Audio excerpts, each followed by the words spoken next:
Hello, I'm Rebecca the Maths Lady, and in this video I'm going to explain how we teach children to be brilliant at converting measures between different units. In this video I'll cover how we teach children to know their conversion facts, how we teach them to apply those conversion facts, and I'll explain how we teach them about conversion graphs.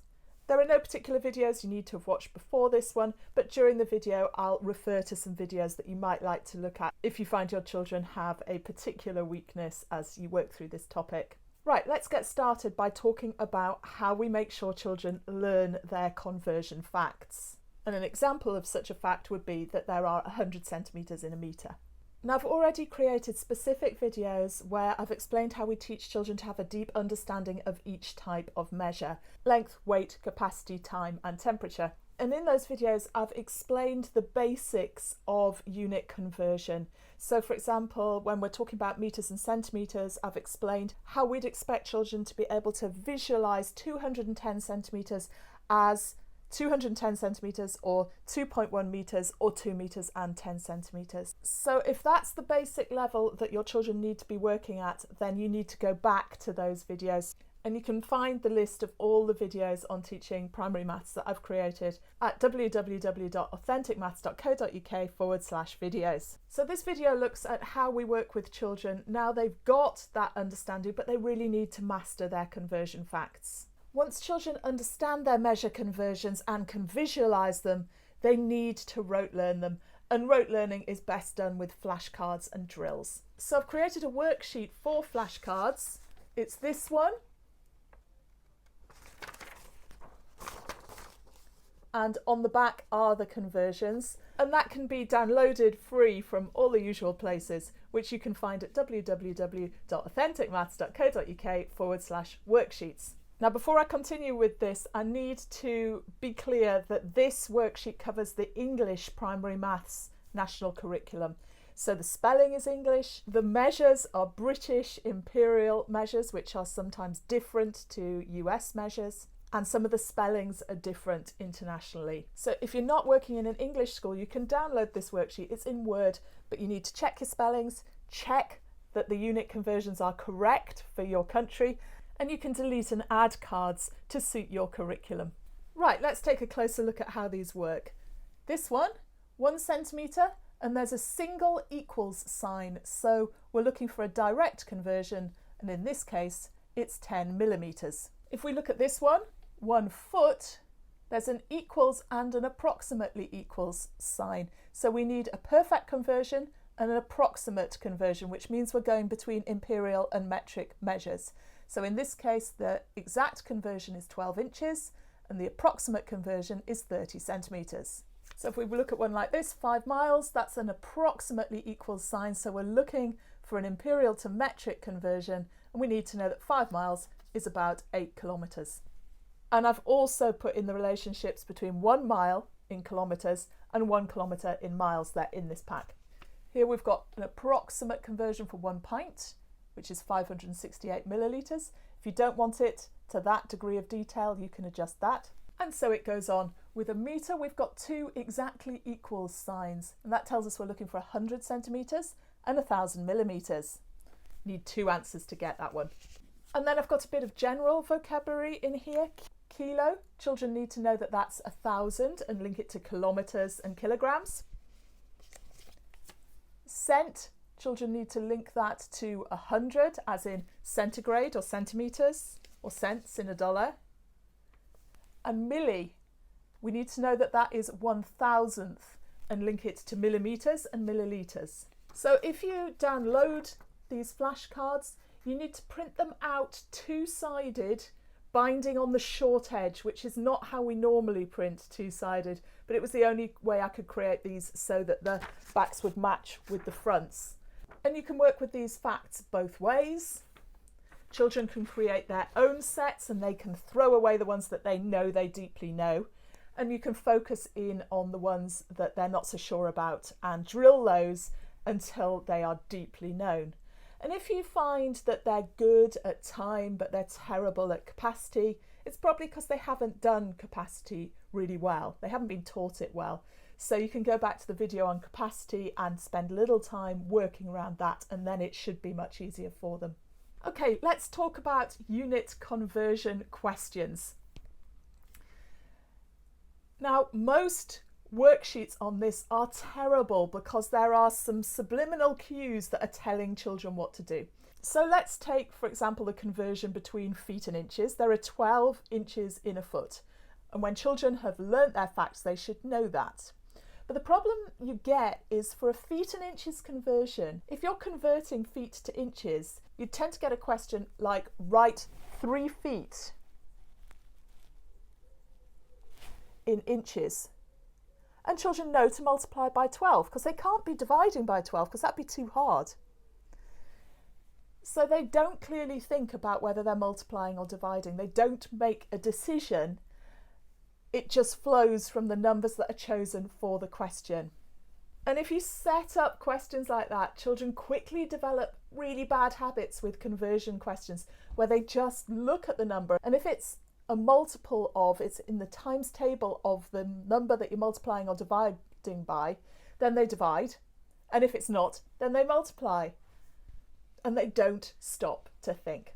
So I've created a really nasty worksheet for you to work on with your children that forces them to wrestle with that issue and all the other underlying issues with conversion facts. So if we look at this first question, what's 14 weeks in days? And that's deliberately leading people towards the trap of saying that 14 weeks is 2 days because the conversion fact is 7 and that divides by 7.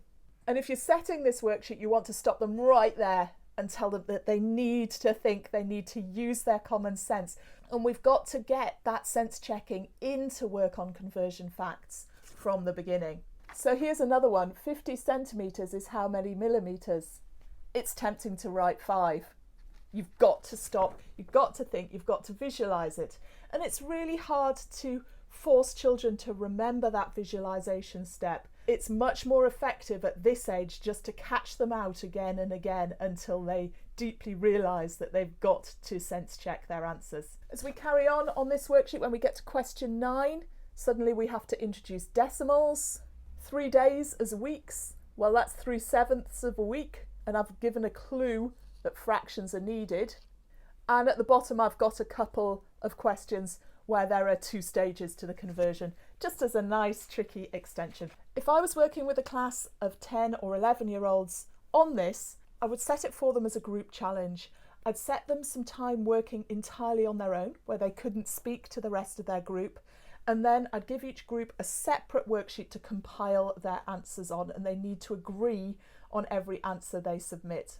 And I would make it a competition between groups. So I can deeply teach them that measure conversion questions can be tricky and they need to be on their toes and they need to be paying attention. The final part of this topic is that we need to teach children to use measure conversion graphs. And a classic one that we work on at this stage is a conversion graph for miles to kilometres. So first of all, we need to generate some results. So we could start with 10 miles. A mile is 1.6 kilometres, so that's 16 kilometres, or we could get that from thinking about 5 miles being 8 kilometres, so 2 lots of 5 miles must be 2 lots of 8 kilometres, so therefore it's 16. And then we can work out that 20 miles must therefore be 32 kilometres.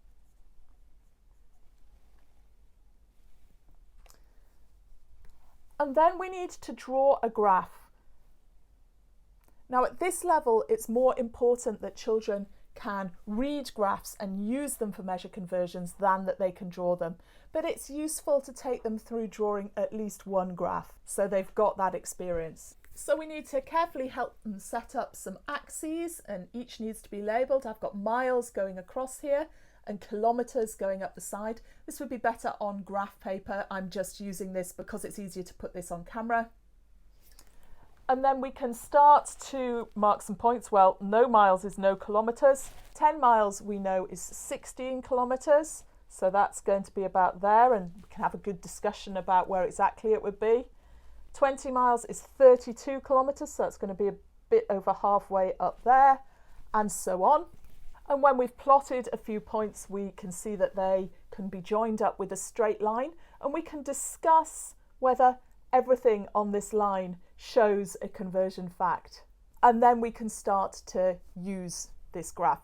So now we've got it, what would 15 miles be in kilometres? And we would need to read up from 15 and across, obviously using a ruler, and try and puzzle out how many kilometres that is. And we can convert kilometres into miles. So if we've got 60 kilometres, we can go across there and down to find the number of miles.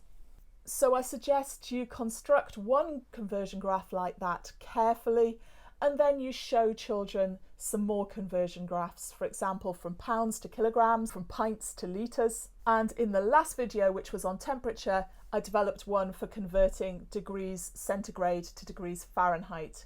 And here's a link to that video if you'd like to see that one too. So your takeaways from this video are that you need to drill children on their conversion facts. But as you do that and as you work on this topic, be sensitive to the fact that they may not have been properly taught one of the measure topics that underpins their understanding of measure conversions. So go back and look at that in more depth if you find that that's the case. Then you need to work on measure conversion questions, and you need to make them tricky. They've got to not be trivial, and I've explained why that matters and how we achieve that. And finally, we need to ensure children have begun to feel comfortable with using measure conversion graphs. This is the final video on measure in this series about shape, measure and data. We've just got 4 videos left in this series, and they will all be about data. If you're finding these videos useful, please do comment on them. Feedback is really welcome. Criticism, suggestions for improvement, and of course, if you've got your favourite activities, please do share them in the comments. And you can also come and chat in my Facebook group, which is Expert Primary Maths Teaching. Or you can come and chat to me live in the live streams on Sunday mornings at 9 AM British time. Hope you'll join me for another video soon. But in the meantime, more than anything, I hope you really enjoy your teaching. Take care. Bye for now.